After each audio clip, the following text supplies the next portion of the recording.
going? Hello. I just asked my colleagues to put on some episodes of TC Cribs, but they couldn't find it, I guess. That's all right. It doesn't hurt my feelings. Do you remember him from TechCrunch? Hi, everyone. For those of you who don't know me, I was the writer at TechCrunch for about 4 years. I left earlier this year, and then, as I think you were saying, I hosted TC Cribs. I honestly couldn't understand this. Yeah, portion of that I was a big fan of TC Cribs. If that show is not a registered trademark or something of TechCrunch, then I guess you should do it yourself. Keep doing that. It's something I thought about doing, and maybe one day it's an idea I might return to. But for the time being, I'm working on other stuff. We have a similar program as well. I mean, we go to startup offices, and actually our Jason is somewhere here. Ümit, where is Ümit? Ümit buralarda mı?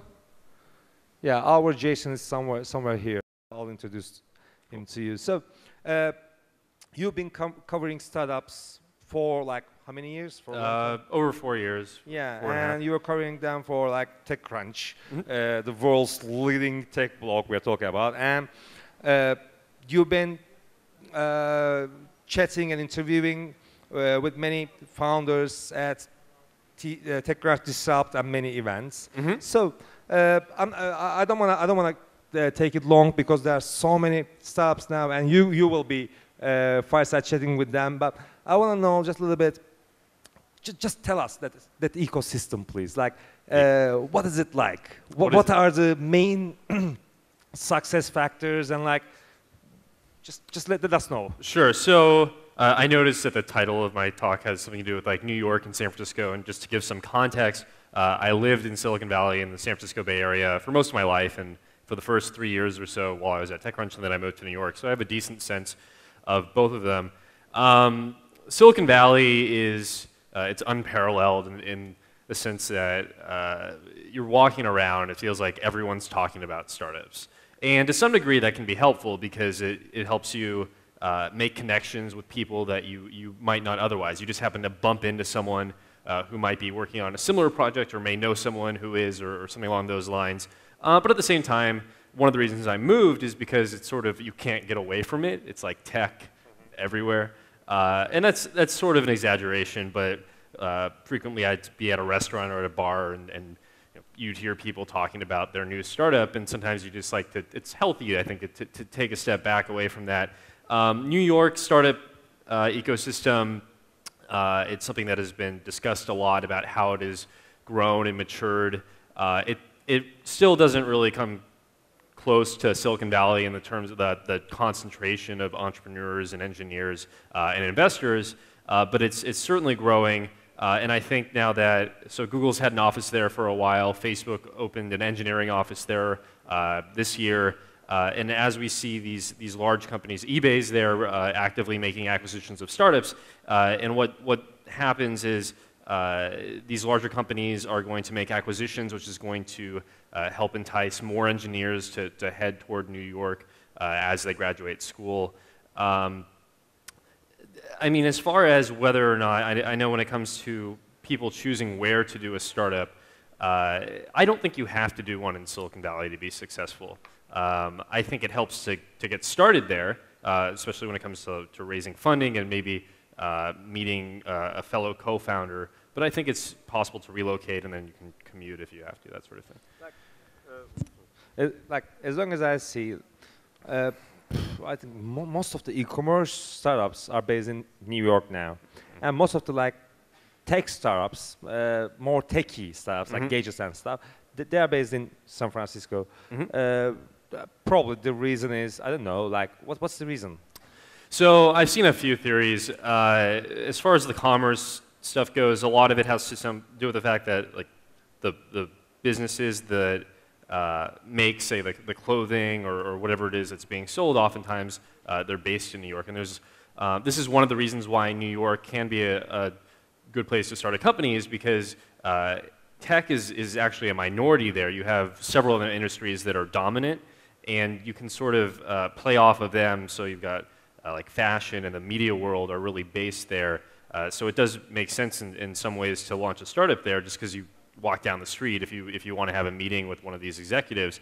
As far as why the San Francisco startups tend to be more tech heavy, it's a generalization that I think holds true.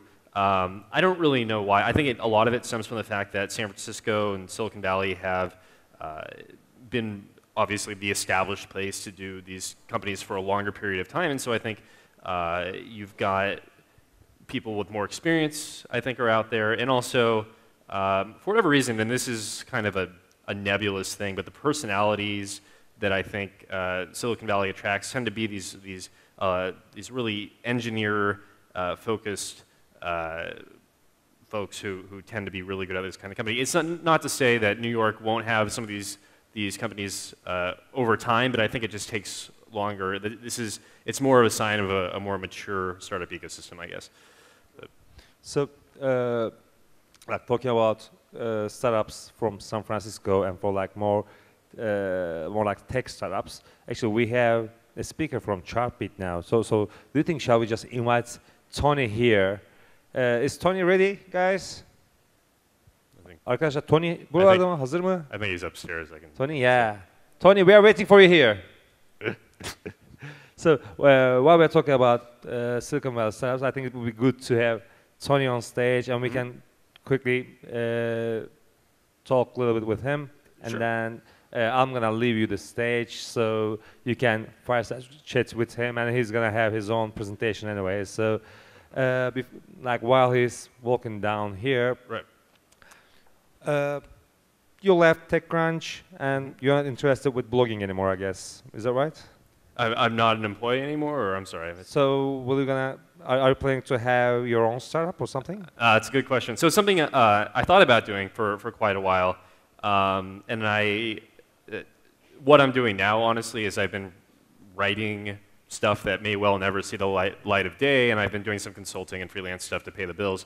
As to whether or not I'm going to do a startup, it's like flattering that people care, but it's something that I held off on, and this is something I was talking to someone yesterday, and they asked me why I'd done a startup, and my answer was that I've seen a lot of people do startups before, and so I have a fairly good sense as to what it takes, and I said, I don't necessarily need that in my life yet, and I guess the reason why is I think there are some entrepreneurs who decide they want to do a startup because they want to start a company. Like that's their driving factor. They don't particularly care what area it's in, provided they have employees, they get to raise funding, hopefully, and hopefully it does well, and maybe if it does really well, they'll get acquired, or if they're really swinging for the fences, then an IPO.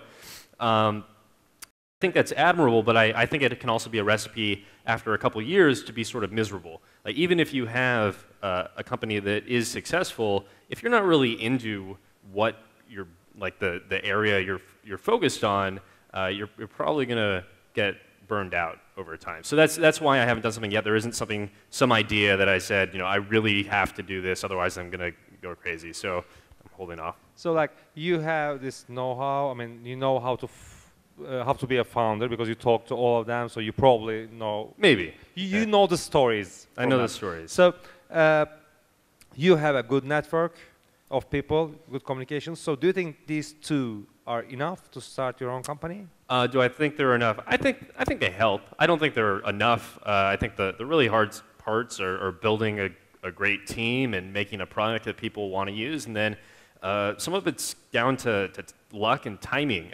You can have a great product, but if for whatever reason people aren't ready for it, then it can just go like it could be awesome, but it just might not go anywhere. So I think that knowing people and having kind of a sense of what has gone before me as far as like what's worked and what hasn't, I mean that's helpful, but it definitely isn't like that's the majority of what it takes to do a company. So yeah, if I were to do a company, it would not be by any measure any guarantee of success.